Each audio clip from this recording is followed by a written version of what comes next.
Com a amics. Així van quedar l'handbol Benidorm i Supo Equisoain, ex dels benidormers, que va ocupar la banqueta de l'equip de la Marina Baixa durant 2 temporades i mitja. 29-29 el resultat final del partit, que va ser un partit trepidant des del començament fins a la fi. De fet, si va haver algunes coses interessants en el partit, comencem ara, així, a Resina, a analitzar-ho. Endavant. Per exemple, algunes de les coses que van marcar el partit, principalment, van ser l'absència de Mario López per molèsties al seu genoll, que ja va portar problemes en altres etapes de la seva carrera, per una operació que va tindre que afrontar per el seu lligament del genoll, com ja hem comentat.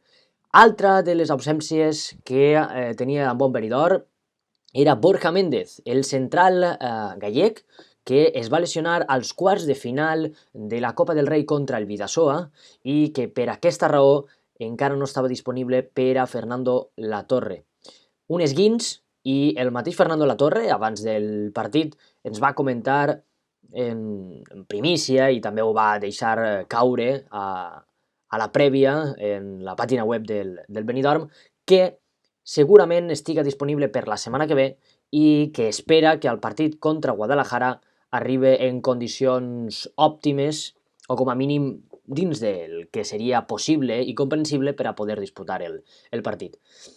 Del que va passar dins de la canxa, de la pista d'handbol, hi ha alguns punts prou interessants. Per exemple, el joc que va oferir cadascun dels dos equips.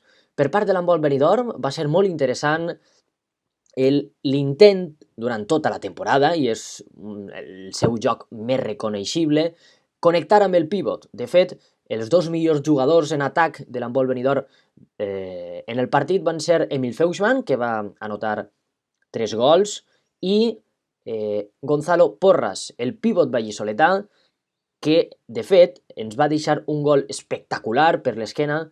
Amb 6 gols va ser el màxim anotador del seu equip. Per altra banda, el Vivero Serol Balonmano Nava, entrenat per The Boss Supo Equisoain, va ser, o va intentar, millor dit, desdoblar els seus extrems a la part dreta del camp, i per aquesta raó, mireu el que tenim. Bé, per aquesta raó anem a explicar ara el que estava fent el Vivero Serol Balonmano Nava mitjançant el seu extrem Òscar Marugan. A la part esquerra del camp es trobava Òscar Marugan, com podeu veure així, a la pissarreta, d'acord? I feia un desdoblament llarg en el que deixava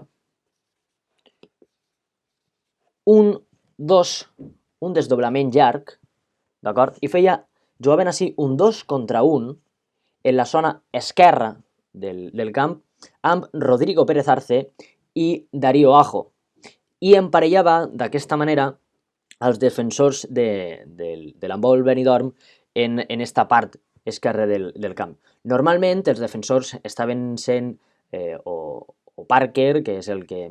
Perdoneu, Rivero, que és el que defensa en esta banda del camp, Jack Spiljak, també defensa de vegades en esta zona del camp, i l'extrem que estava jugant en aquest moment, en aquesta part del camp, que era Iván Rodríguez, la part dreta, pujava, intentava jugar per evitar aquest 2 contra 2.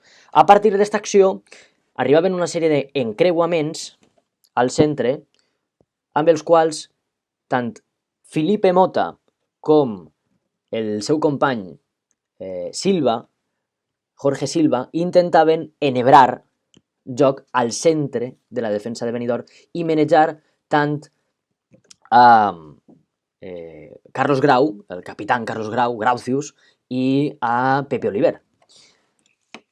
Esta va ser la tònica durant el començament del partit i algunes de les estratègies emprades per el gran The Boss Supo Equisoain.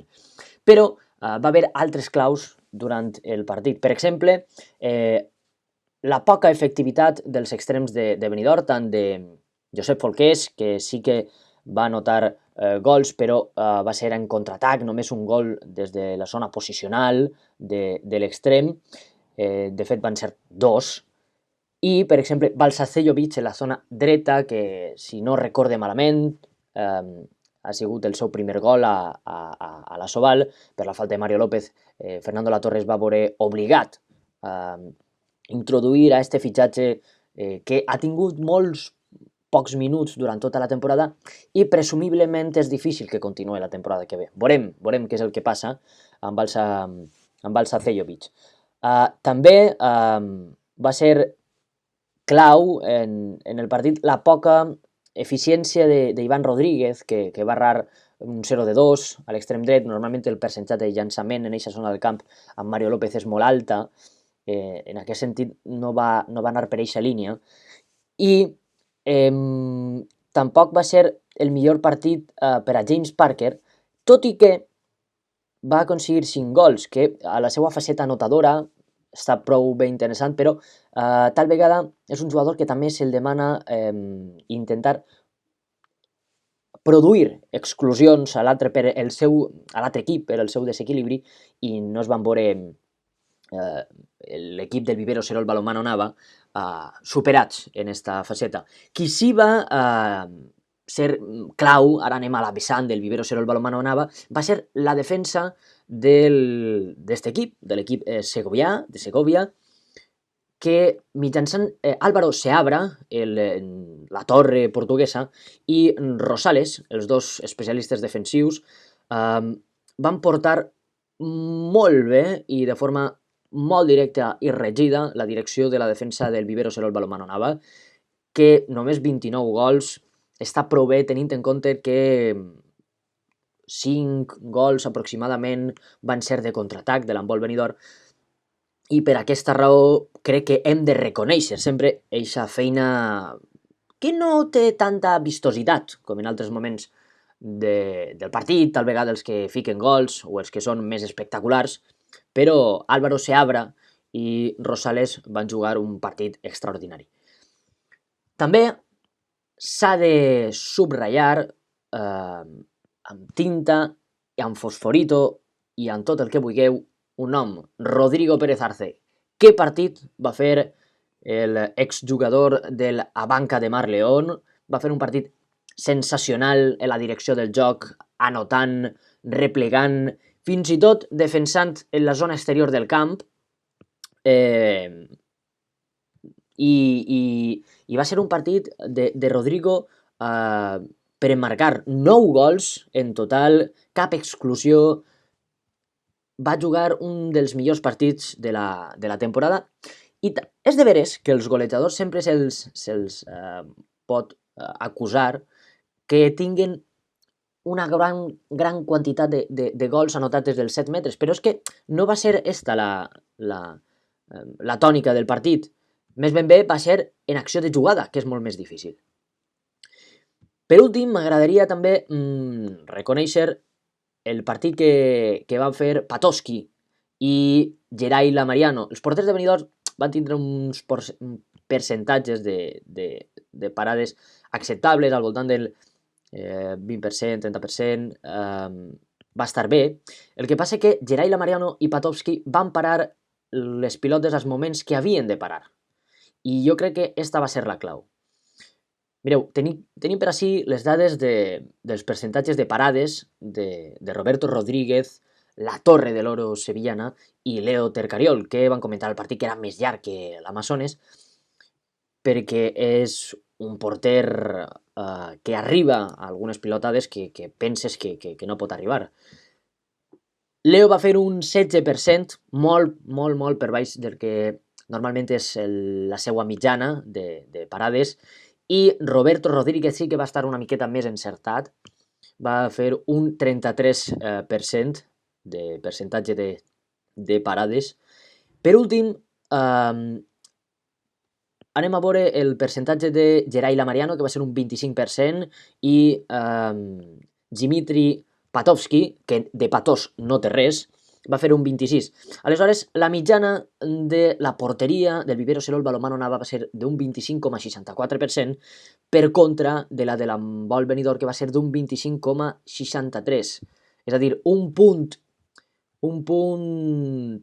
de diferència, i això es nota. Normalment aquestes coses es noten. El que sí que m'agradaria acabar dient és que done les gràcies, com ja hem comentat, 29-29 a la finalització del partit. Els últims 50 minuts es va posar a 1 el Vivero Serol Balonmano Nava, que no havia estat en cap moment del partit per davant, i en el minut 28, si no recordo malament, es va posar 29-28, en un moment clau. No havia estat mai per davant. El Benidorm havia tingut diferències de fins a 4 gols i 5 gols en algun parcial momentani del partit. I com comentava abans, m'agradaria reconèixer la feina que va fer Pepe Hansen, que ens va estar ajudant en la retransmissió del partit a través de Twitch, al meu canal de Twitch. Moltes gràcies, Pepe, perquè sense tu no haguera estat possible fer aquesta retransmissió, i a totes les persones que estaven en casa escoltant-nos.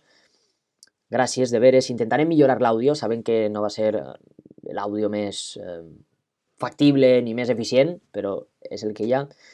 I si ens pregunteu com va quedar la retransmissió, com el Vivero Serol Balonmano Nava i l'Handbol Benidorm Zupo Equiswain i Fernando Latorre, com amics.